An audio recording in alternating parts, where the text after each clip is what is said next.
Hola a todos, les mando un saludo. Vamos a comenzar a resolver las dudas que me expresaron sobre estas actividades del libro de Mate 3. La primera que me plantean es de cómo resolver esta actividad en la que tenemos que formar el nombre de los números, pero en quechua. Hay que tener en cuenta, primero, que nos están dando acá la explicación de cuál es el nombre de los diferentes números en esta lengua y después dos ejemplos, uno en la resolución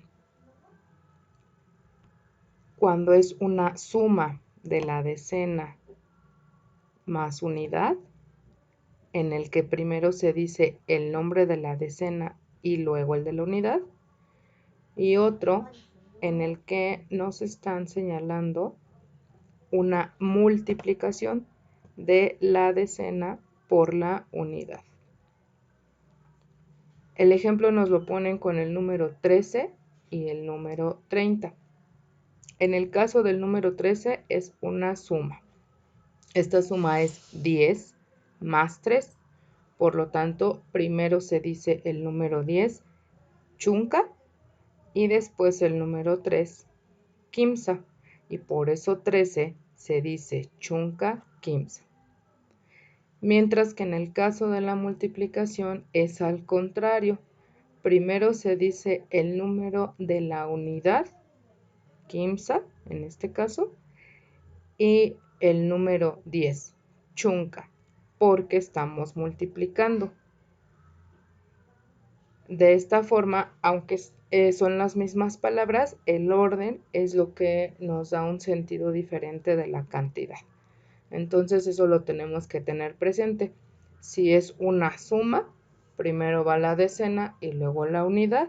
Y si es una multiplicación, entonces primero va la unidad y luego la decena. Tenemos algo parecido acá con el número 6, que acá nos está dando 10 y 6, 16. Se parecería a este ejemplo. Entonces, ¿qué va primero? La decena. Sería chunca y luego la unidad, socta. Chunca, socta. Y de igual forma, tenemos con el número 6 una multiplicación. Sería entonces al contrario. Primero la unidad, socta, y luego la decena, chunca. Socta, chunca sería 60 y chunca, socta sería 16. Ocurre como cuando manejamos números romanos, en donde primero tenemos aquí el símbolo del 5 y el símbolo del 1. Si yo pongo a la izquierda el símbolo del 1, lo resto. Si lo pongo a la derecha, lo multiplico. Entonces es algo similar con esta actividad.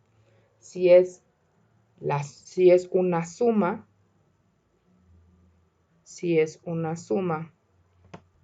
entre la decena y la unidad, primero se dice la decena y luego la unidad. Si por el contrario es una multiplicación, entonces primero va la unidad y luego la decena, ¿sale?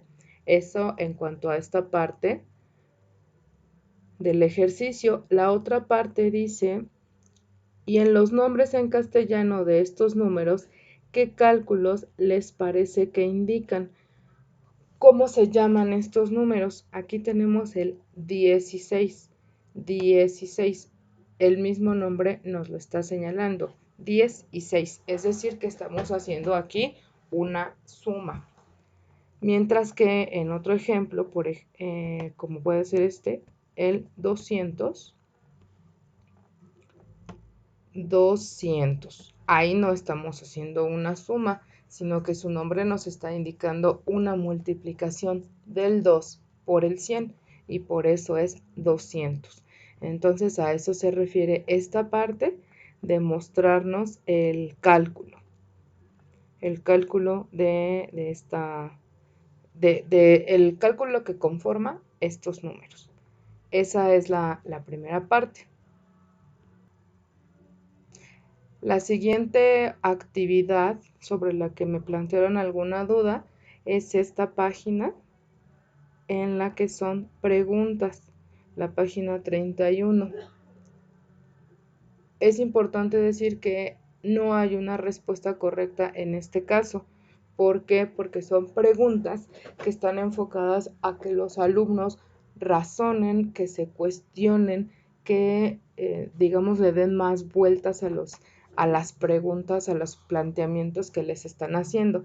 Si nosotros les ponemos ¿cuántos son 5 manzanas más 5 manzanas? Pues ellos en automático van a entender que son 10 manzanas porque ya conocemos el procedimiento de la suma. Pero estas preguntas nos quieren llevar un poco más allá, no solamente hacer algo automático, sino a buscar el razonamiento y el entender por qué las cosas son de diferente forma. Entonces, no hay una respuesta correcta. Tomemos como ejemplo el número 3. Dice, hagan una lista con cálculos que ya saben de memoria.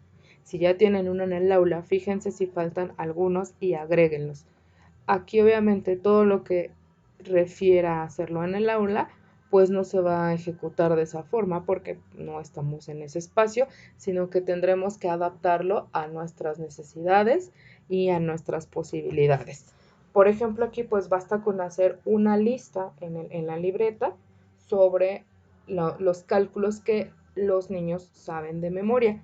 ¿Qué cálculos? Eso va a depender de cada niño. Habrá quienes ya son capaces de ir sumando incluso hasta centenas o miles, otros que solamente van a alcanzar ahorita a hacerlo con decenas, centenas, pero esto es una cuestión progresiva.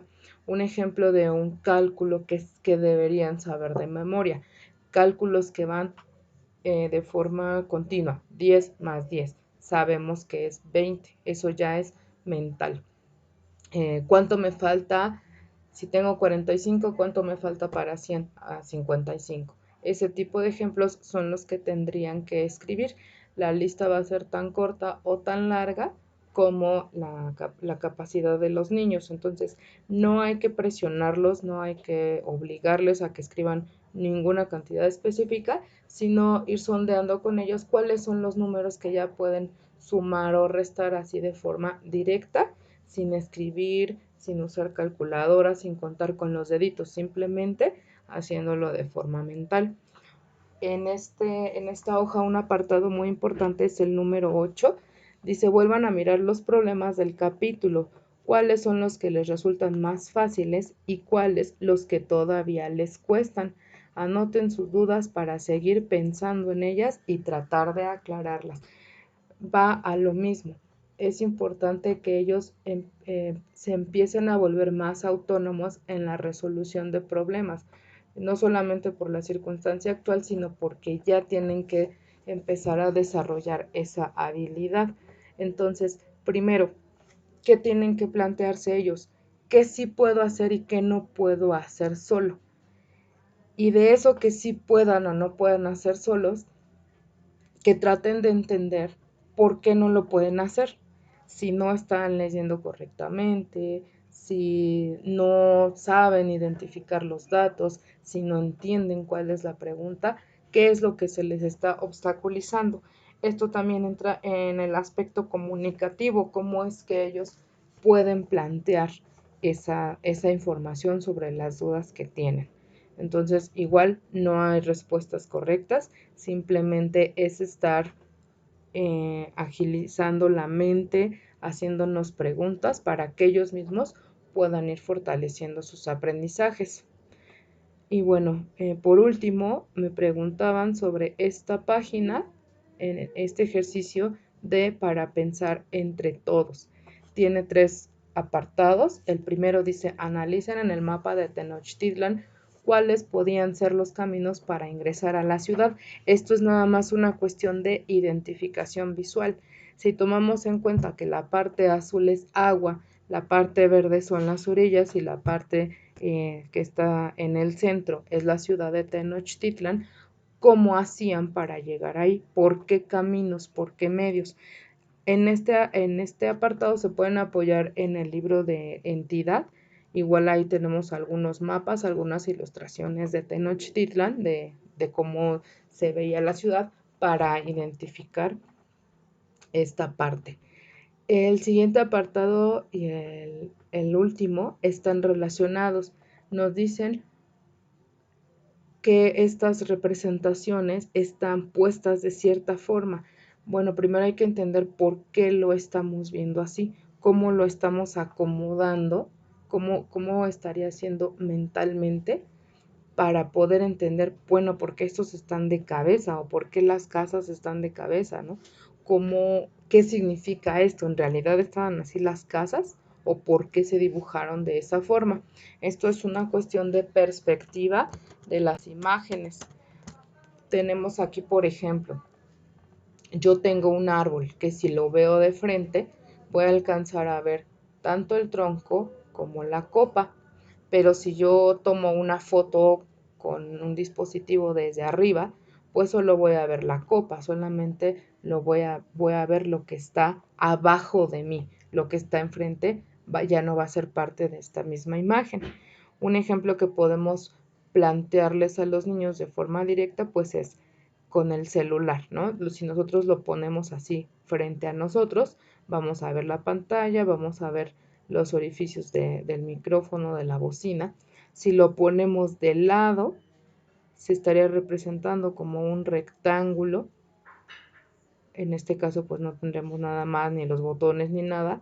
Igual, si lo vemos desde la parte más delgadita, de la parte superior, pues igual sería representado por un rectángulo que no tendría nada más.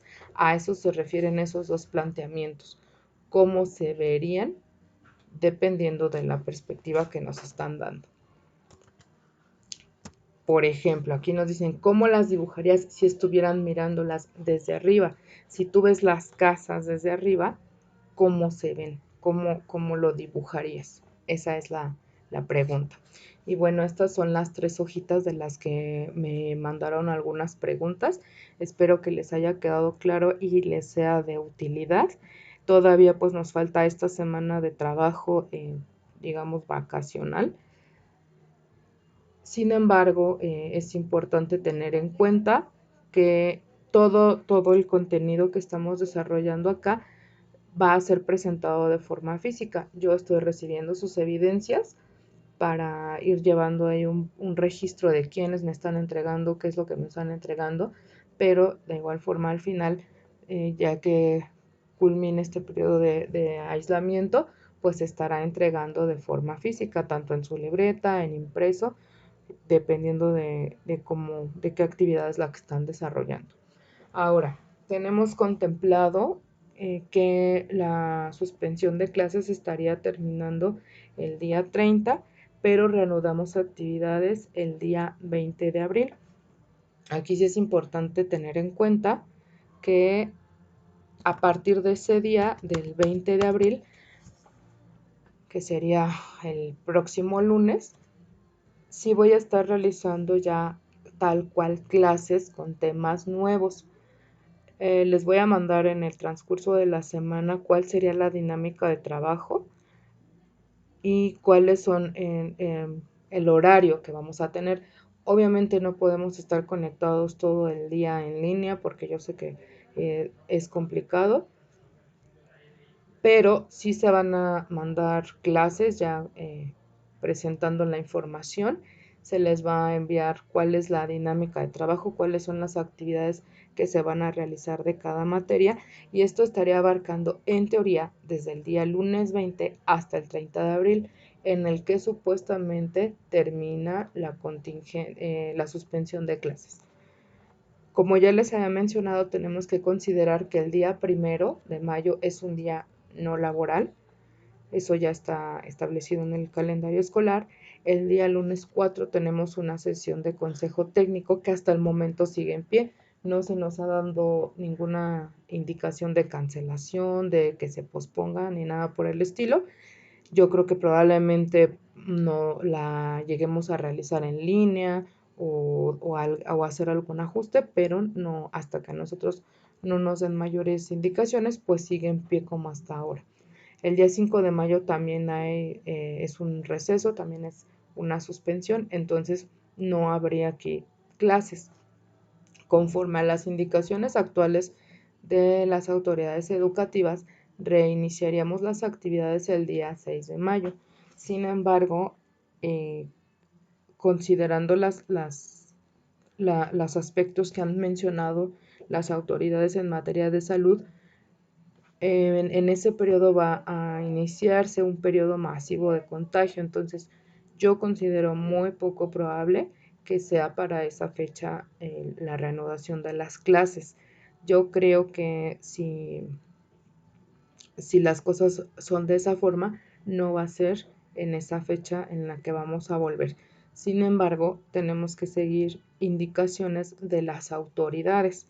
No nos dejemos llevar por cadenas de WhatsApp, no nos dejemos llevar por noticias de Facebook, por deducciones de gente pues que no está enterada y que no tiene ninguna autoridad en cuanto a la toma de estas decisiones. Por ahí he leído que se está manejando que no va a haber vacaciones de verano, que se va a perder el ciclo, y pues son cuestiones que hasta el momento no se han abordado y no sabemos qué tan probable sea que pase.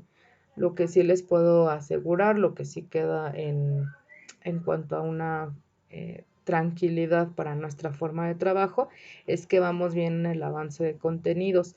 Nosotros habíamos, bueno, yo específicamente hice modificaciones de manera que los temas no se trabajaron tal cual venían establecidos en el programa, sino que hice algunos movimientos en el que vimos unos temas antes que otros, que los cambié, los he estado pasando a otro momento cuando no les correspondía, pero el avance es bueno, llevamos un buen manejo de los contenidos y en ese aspecto del aprendizaje no se va a comprometer.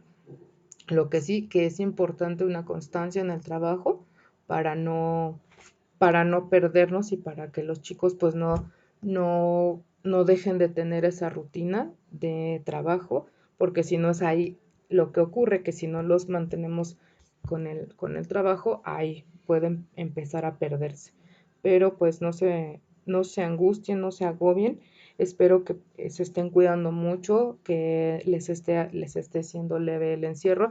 Yo sé que muchos todavía tienen la necesidad de seguir saliendo a trabajar, pero por favor, en la medida de lo posible, mantengamos las medidas de resguardo, evitemos salir a la calle a menos que sea indispensable y tomar las medidas de precaución, de sana distancia, lavado de manos.